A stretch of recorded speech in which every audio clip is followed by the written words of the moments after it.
everyone, welcome back to my channel, and today I'll be sharing with you how I do my calendar season greeting sort of thing every year. So this year I went for something slightly different. So as you can see here, firstly, this is what I did last year, which is something that you can choose to do, which is you can just design a calendar like the one I'm about to show you later on in this video and paste it onto like a calendar that you got from like your workplace that has like a design that obviously you don't like, and also or just a calendar that you bought and just paste it over. However, as you can see from this video, after a while, if you were to use double-sided tape with like plain paper, it does like rub off onto the image shown. So by the time December rolls around, there may be these marks on yours. For me, it wasn't that bad. So it turned out okay still. But if you want to make a calendar like this, do keep that in mind and maybe refrain from using double-sided tape like I did, which is something that I didn't know would like actually rub off over time. So for this year's calendar, what you will need is just three items that you can get pretty easily. So firstly, you'll need a laptop or a phone or tablet, whatever, that can access either PowerPoint or Canva, or some sort of photo editing app that you prefer, and that can obviously print from a printer.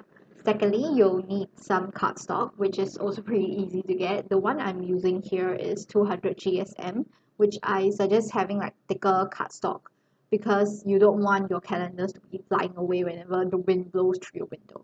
So there is that. And then lastly, you will also need a wooden easel, which I personally got from Daiso. And I know you can also get it for pretty cheap on Shopee or like things like AliExpress as well if you're not in Asia. And for Daiso, I realized that they actually have two sizes. So the one I bought was the medium size wooden easel, but there is also a small size and likely a large size, but I have not seen the large size. The small size, I think I would recommend if you're making the calendar for like your desktop, rather than the shelf, because the medium one is rather big. Like the calendar that I'm about to show you that I made is about slightly bigger than a jewel disc. So that would probably not look as good on your desktop. So you might want to consider getting a smaller wooden easel, just whatever fits your needs really. So now that you got your materials settled, you can use PowerPoint or Photoshop or any photo editing app. But because PowerPoint is easily accessible, I prefer it. So you go to Design tab and then you go to Format Background, and this will allow you to change your presentation slide into portrait mode and into A4 paper, which is what you want to do so that it's easier for you to print and coordinate the size of whatever you're trying to make later. And I'm also removing the text boxes because they're a hindrance, and I've also made some Polaroids for my own use because I want to decorate my stuff. So you can also make use of your cardstock that way. Okay, so now that you made your presentation portrait mode, you want to figure out what size you want your calendar to be. So in this case, I'm just trying out different things on the wooden easel on my shelf just to see how big I want the calendar to be. So I basically just take whatever's around me and use it as a size reference. So I ended up choosing this size, which is Wyatt's photo card from We Must Love. So this is the size that I went for, which is actually 13 by 17 since it looks good on my shelf. So now that you got your size of your calendar nailed down and you know what size you want it to be, usually what I like to do is to go back to PowerPoint and just draw out the shape, and then you want to expand the crop option button to toggle off the log aspect ratio, which is usually toggled on by default, so that you can change the width and length of the shape freely without it changing to like something automated. And then after that, I will also remove the shape fill, so just make it like blank.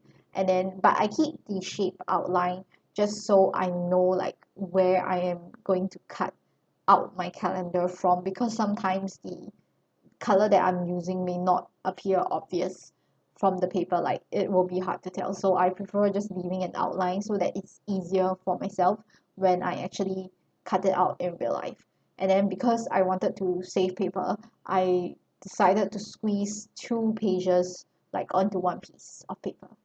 Then what I did here was that I went to Google and just literally Googled like calendar. I didn't do that here because I didn't want to expose my search history. But I found this website called World of Principles, which has a lot of calendars that you can just print from even without like having to edit it into K-pop form. But because I want to make my own season's greetings, that's what I did.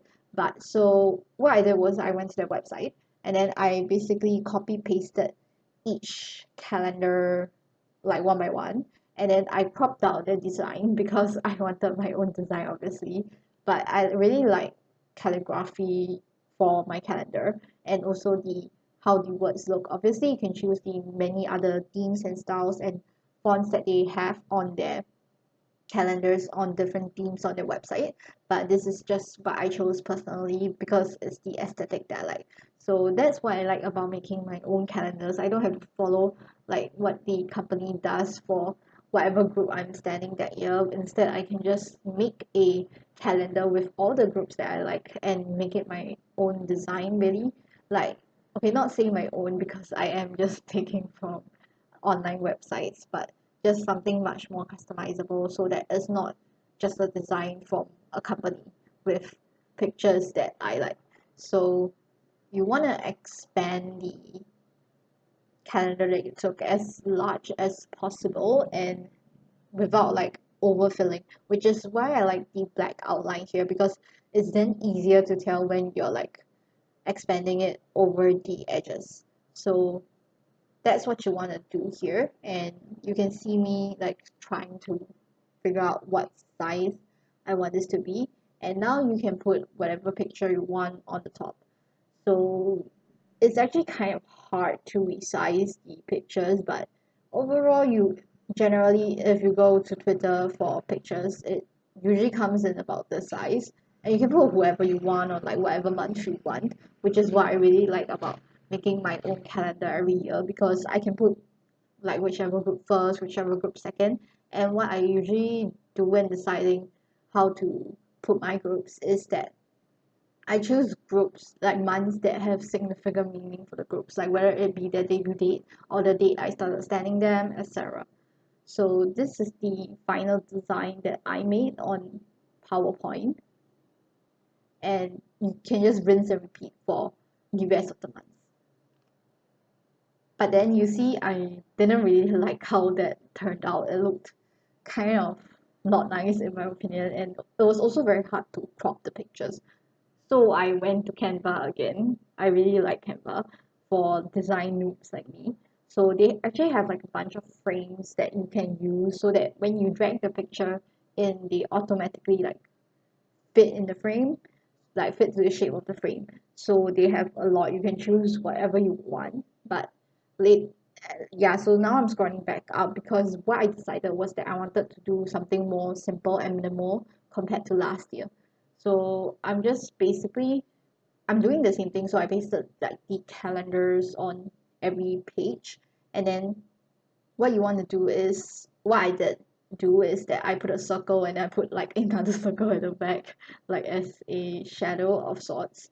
And then I'll just put like the pictures into the circle frame, which you'll see later on, and also just the and just change the color of the circle at the back.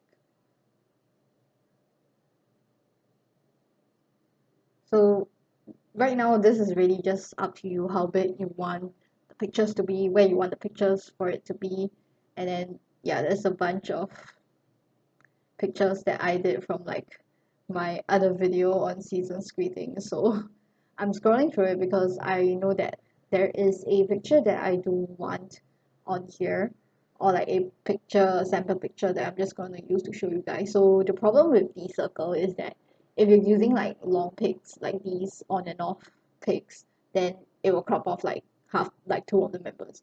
But obviously if you have a soloist like Sejong, then it looks really nice because it fits perfectly. And also yeah, this is basically what I went for, and it really is up to you. And Canva can also allow you to choose like the color scheme. that matches the picture. So that's what I did. And now you can see that I transfer everything that I've done over onto PowerPoint so that it's easier for me to print, because I don't like printing from PDF of or pictures from Canva, because it's just harder to make it the correct size. So I kept the boxes there, and then I just copy pasted the Canva images. Also, I forgot to mention that I had already edited the Canva like dimensions into the correct dimensions for 13 by 17 cm.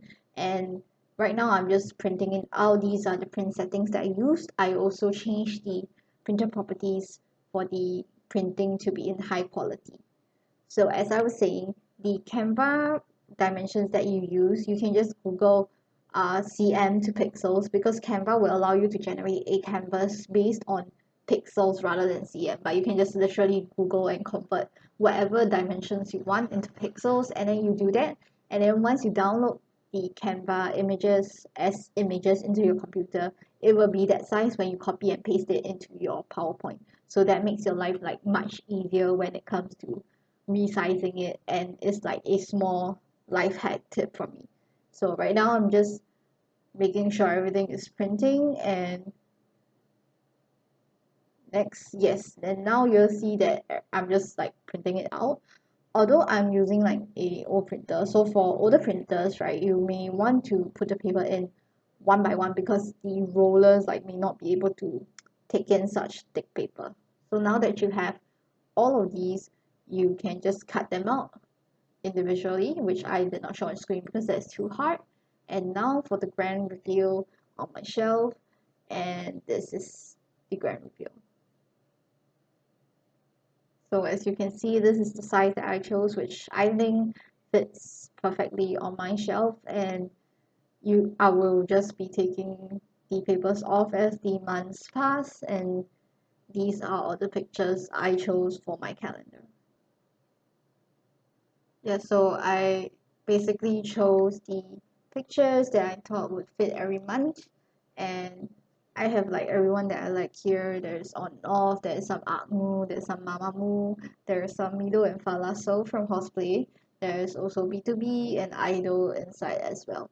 So it's really up to you what you want to do, whether you want it to be all from like all pictures from one group, or whether you want it to be pictures of several groups, soloists or artists, or even games or anime that you watch will also work perfectly fine. It's just how you want it to look, basically. And usually for December, I always choose a Christmas picture. So that's it for this video. Thank you for watching, and see you guys next time. Bye bye.